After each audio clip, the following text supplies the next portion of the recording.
Welcome to today's show.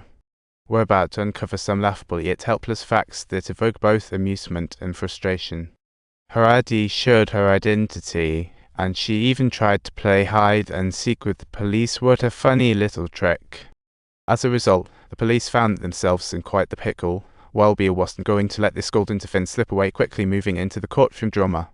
The prosecutor dramatically reenacted the whole scenario, but Michael, with Beale's nudge, cleverly denied carrying a weapon, claiming he was just being a good Samaritan. Later, to show her gratitude, she offered him a beer, insisting they had mutual feelings and there was no force involved. And her reason for running? Well, she panicked because she had a bit of something in her bag.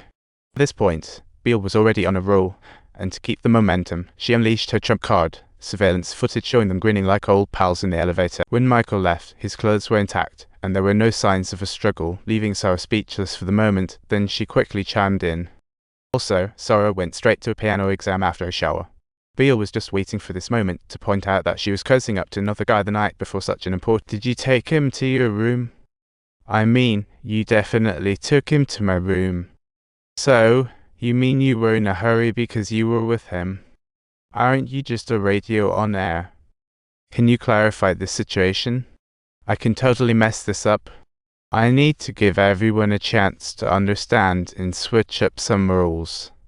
I've said why it's for attention. Isn't it obvious that a knife should leave a mark? Having found the key evidence, why would you still insist on hiding it? After a magical defense, the results left everyone wide-eyed.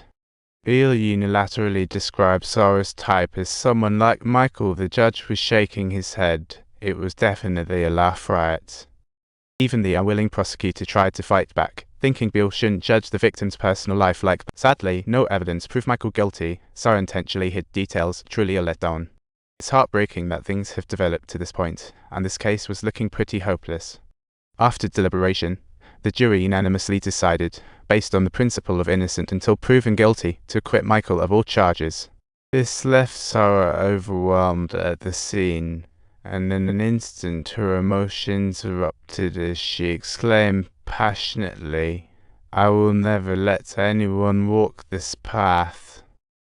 I know how you feel right now. Listen to me. Putting him behind bars is the right thing to do. But that won't heal you. The treatment begins. Perhaps someone holds evidence." I see you. I believe you. Come on, baby. Let's face this bash together and revel in it. In the meantime, Benton received a message from Sarah, realizing the gravity of the situation, and quickly found her with him. Soon after, they learned that Sarah had been unable to move past the psychological trauma since the last case. She moved away from that chaotic neighborhood, but little did she know she would wake up this morning, in the nude. She felt as if she had been drugged and lost her memory, but the pain in her body told her she might have been violated once again. Benson patiently inquired about her last memories, wanting to know what she could remember. Sarah mentioned she met with Nick and his fiancé Matthew last night, and the three of them kicked off the nightlife at a bar. The later memories became hazy. She couldn't remember how she got home, and then a terrifying thought struck her. I'm sure it was Michael again. I felt like he's been following me for weeks. And you, is it? Are you sure? I'm sure. I truly am sure it was him. Absolutely. Oh, Sarah. Tutu and Amanda quickly found Michael's workplace and were surprised to learn it was just 3 blocks away from Sarah's apartment. Could this really be such a coincidence? Michael wasn't at work, so the police spoke with his mother to gather info.